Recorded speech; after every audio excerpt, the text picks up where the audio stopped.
Ron DeSantis, he's rolled out what he's calling a Citizen Bill of Rights for Artificial Intelligence.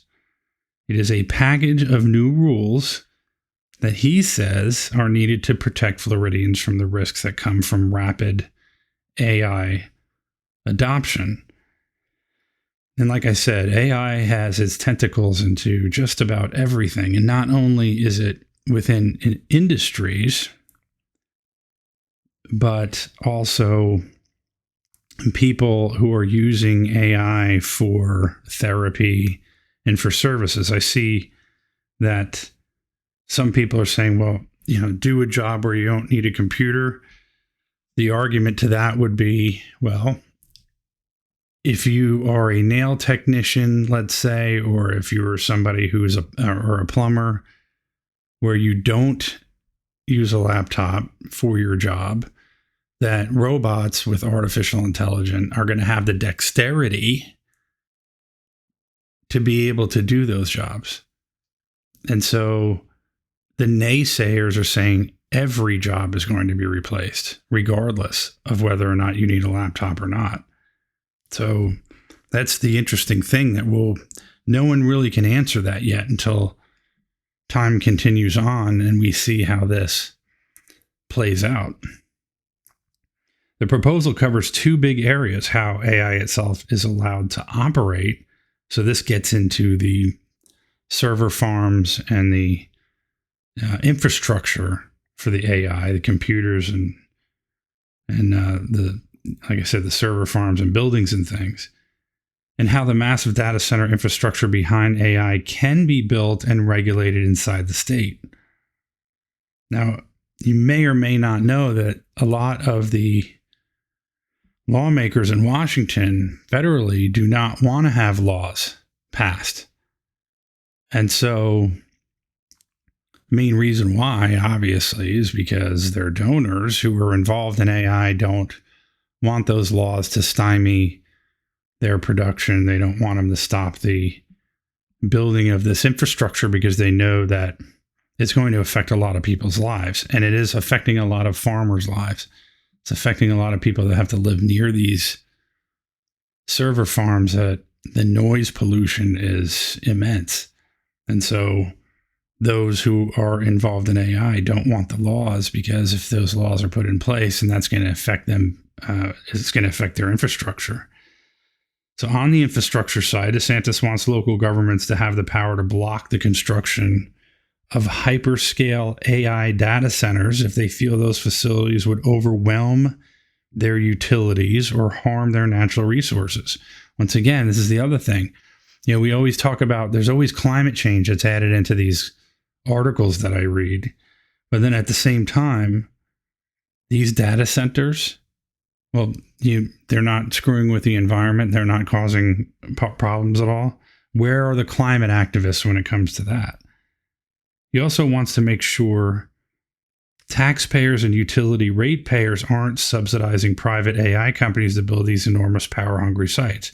That is also another thing, and ties back into global warming and climate. The amount of power that's involved in these AI data centers is absolutely immense, to the point where they actually are talking about having to build small nuclear reactors, which would probably be the most efficient power for these data centers. But nuclear power in and of itself is a problem, and I certainly don't like it. Fukushima is a good example of the latest meltdown that has destroyed an entire area in Japan that people can never go back to.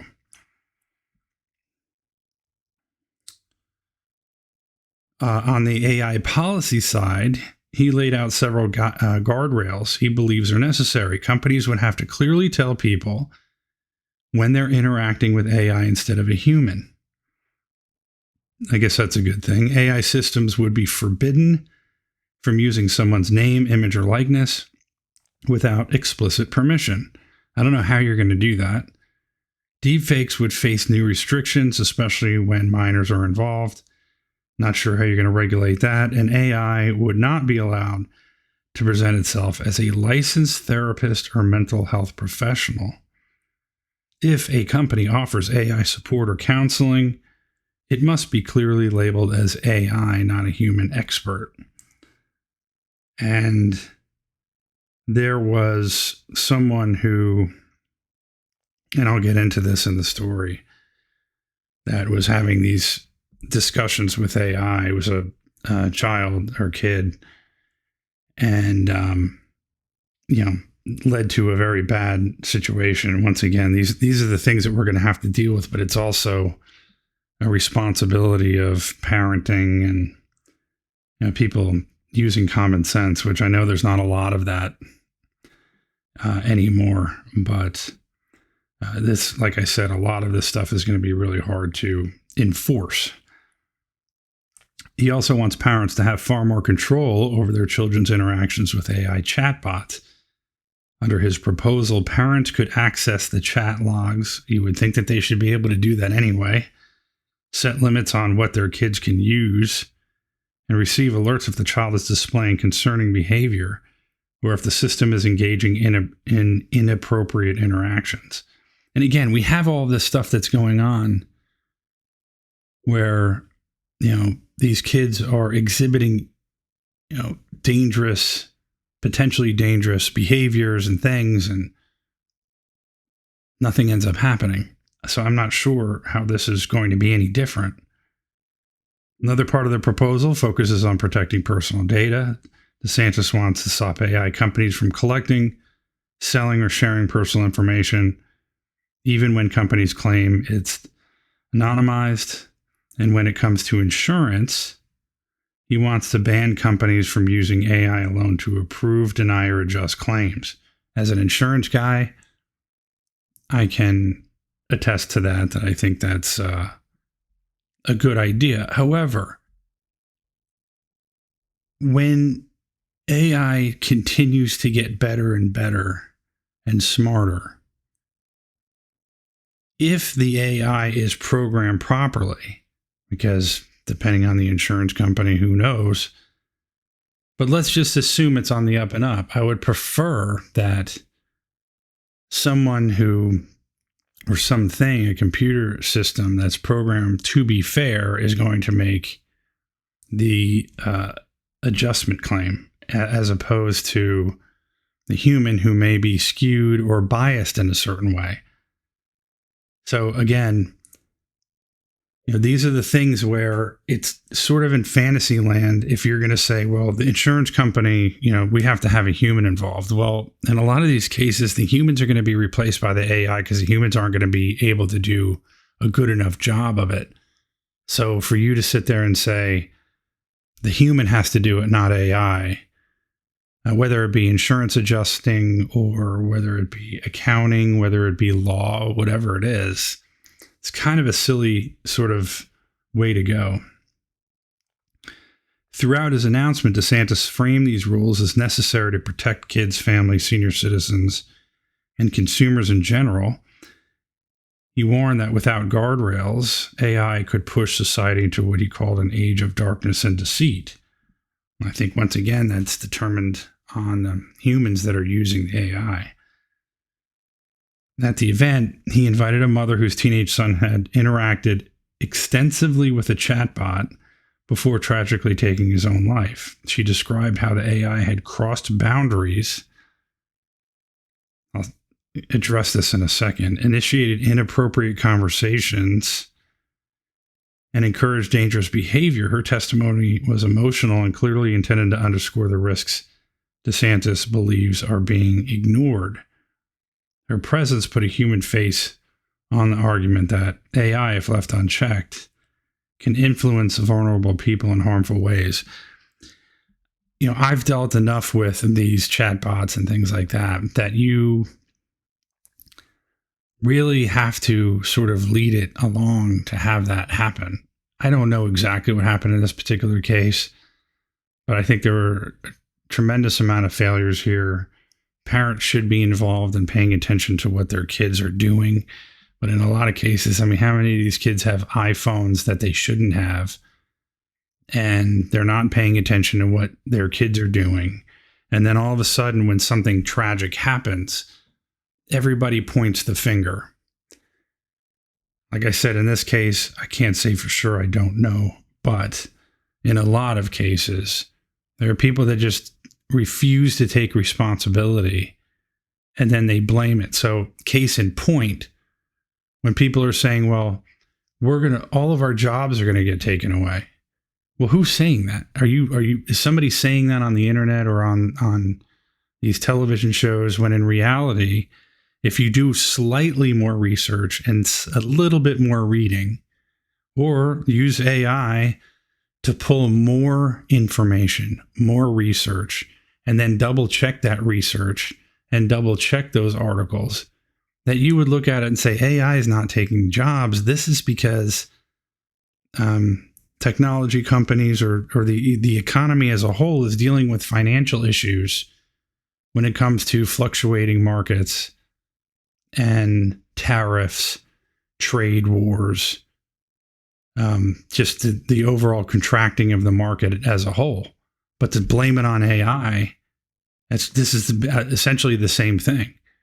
And so we have to be very careful to go, say in absolutes that AI is caused this, or this is the problem, or any of that kind of stuff. We have to be very careful with this. But once again, most humans are going to just have a knee-jerk reaction based on something that they heard someone else say without taking the time and the effort to look it up at all.